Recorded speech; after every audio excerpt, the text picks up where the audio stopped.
Hey, it's Darlene Smith. Sharing is caring. Tips of the day during the virus. Hey, wait, no! Don't turn off the video. Thank you for joining me. Saying no. I don't know about you, but is that a challenge to you? Now, they say if you want to get something done, who do you ask? Busy people. Now, saying no is a bit of a challenge to me and has been over the period of time. I have a mastermind group. One of their main goals is teaching me how to say no more often. Now, as kids, that was the first word we learned. You know, everything when they start talking is no, no, no, right? Also, remember that saying nothing sometimes is more than actually saying something. No can be an answer too. Now, you're used to saying no to children, to work, to family, to spouses, to groups, to organizations. No to yourself. Is it easy for you to say no or not? Put down below if you kind of feel like me that it seems to be challenging with it. Now, there are, of course, things that you need to say no to, like drugs, alcohol, things like that. It is actually the oldest short word is no, right? Isn't that interesting? It also is a complete sentence. No. Oh, and it doesn't require an explanation to follow. Isn't that interesting? Now, we all have those things that, we said yes to, and we probably should have said no to. We all have those, and I'm sure you've experienced those many times.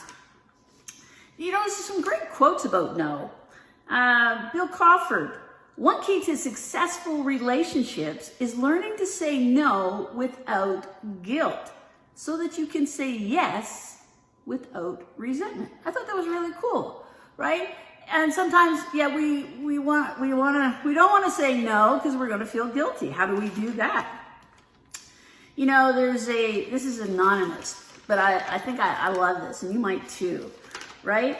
I refuse to place others at the expense of my emotional well-being, even if it means saying no to people who are used to hearing yes. Let me repeat that. This is something we all probably should be doing. I refuse to please others at the expense of my emotional well-being, even if it means saying no to people who are used to hearing me yes. Right? We all have those people that we know, we're just going to ask so-and-so because they always say yes, they never say no. Right? Here is an important tip.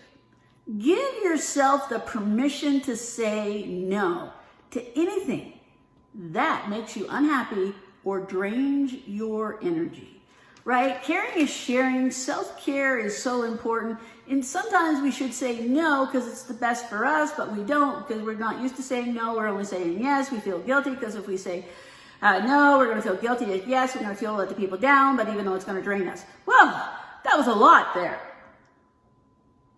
Saying no. It sounds so simple, but yet can be so challenging. So I'm still working on it. A good tip is to kind of start with little things, right? Start saying no to little things and see how you feel. Put down below if you have that challenge or what was something that you're glad you said no to because it would not have been in your best interest. Remember, sharing is caring.